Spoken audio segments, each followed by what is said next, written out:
ప్రకృతి మిత్రులు రాబందులు. ప్రపంచవ్యాప్తంగా ప్రకృతి కాపాడుతున్నవి రాబందులు అనమాట. ప్రపంచవ్యాప్తంగా మొత్తం 23 రాబందు జాతులన్నింటినీ ICS అంతరించే ప్రమాదాలు ఉన్న జాబితాలో చేర్చిందనమాట. అందులో 17 జాతులు తీవ్ర మనుగడ ముప్పును ఎదుర్కొంటున్నాయన్నమాట. భారత్లో 9 రాబందు జాతులు ఉంటే వాటిలో పొడవు ముక్కు రాబందు, తెల్లవీపు రాబందు, సన్నముక్కు రాబందు, ఎర్రతల రాబందు జాతులు మనుగడ ప్రమాదంలో ఉందని చెప్తున్నారన్నమాట. ఈజిప్షియన్, హిమాలయన్, సినేరిస్ వంటి పెద్ద రాబందు జాతులు కూడా మనుగడ ముప్పును ఎదుర్కొంటున్నాయన్నమాట. గోహటి జంతు ప్రదర్శనలో హిమాలయన్ రాబందు జాతిని వృద్ధి చేయడానికి కార్యక్రమం విజయవంతమైందనమాట. ఇక్కడ ఒక రాబందు కూడా జన్మించిందనమాట. దేశీయంగా విజయవంతమైన హిమాలయన్ రాబందు జాతి సంతానోత్పత్తి కూడా మొదటిసారిగా సక్సెస్ అయ్యాయి.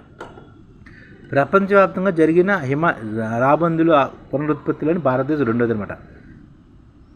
మొదటిసారి ఫ్రాన్స్లోనే జరిగిందనమాట. హిమాలయ పర్వతాల్లో విస్తరించి ఉండే శీతాకాలంలో భారత మైదానంలో వలసలు వచ్చి హిమాలయన్ రాబందు జాతిని అంతర్జాతీయ ప్రకృతి సంరక్షణ సంఖ్య ముప్పును ఎదుర్కొంటున్న జాబితాలో చేసిందనమాట.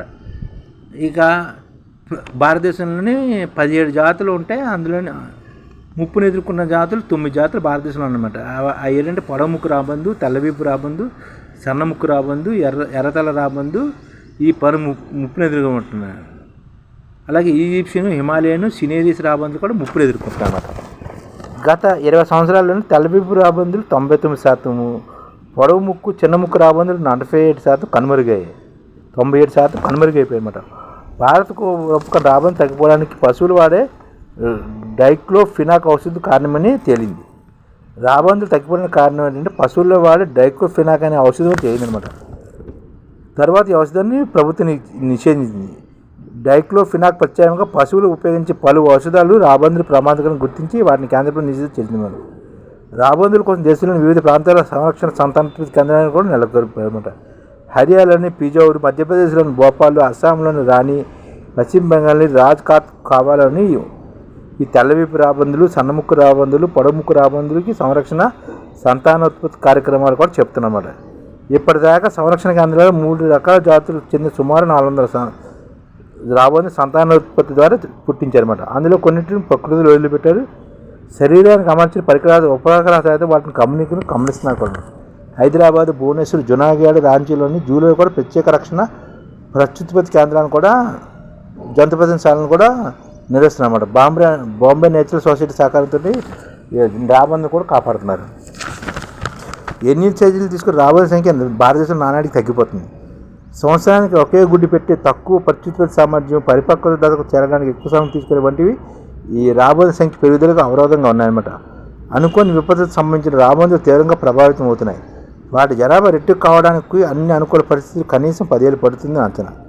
తెలుగు రాష్ట్రాల్లో అంతరించిపోయానుకున్న రాబందు తెలంగాణలో ఆసిఫాబాద్ జిల్లా యజ్జూరులో కనిపించాయి. ఆ ప్రదేశాన్ని రాబందు సురక్షిత ప్రాంతంగా ప్రకటించాలని అటవీ శాఖ ప్రతిపాదించినా దాని ఆమోదం తెలపట్లేదు. కేంద్ర పర్యావరణ అటవీ శాఖ మంత్రి శాఖ రాబందు సంరక్షణ 2006 చేశారన్నమాట. అయినా సరే పట్టించుకోవట్లేదు.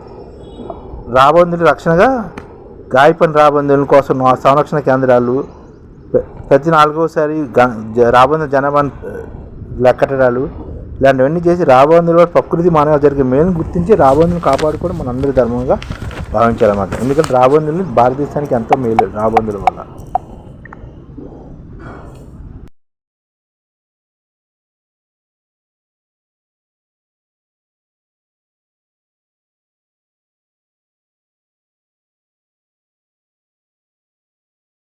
ఈ ఛానల్ ముఖ్య ఉద్దేశం ఏంటంటే మన తెలుగు రాష్ట్రాల్లో 1 కోటి మందికి సంఘటిత రంగాల్లో ఏ విధంగా ఉద్యోగాలు ఇవ్వవచ్చు, కనీస నెల జీతం 30,000 వరకు ఏ విధంగా ఇవ్వవచ్చు, ఏ విధంగా చేస్తే ఉద్యోగాలు సృష్టించబడతాయో వివరిస్తూ ఈ ఛానల్ వీడియోలు వస్తాయి.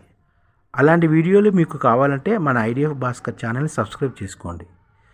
IDF అంటే ఇండియన్ డెవలప్మెంట్ ఫోర్స్. ఈ వీడియోలు చూసిన తర్వాత మీకు నచ్చితే లైక్ చేయండి, మీ ఫ్యామిలీ మెంబర్స్కి షేర్ చేయండి, మరియు మీ ఫ్రెండ్స్కి షేర్ చేయండి. Thank you. నమస్కారం.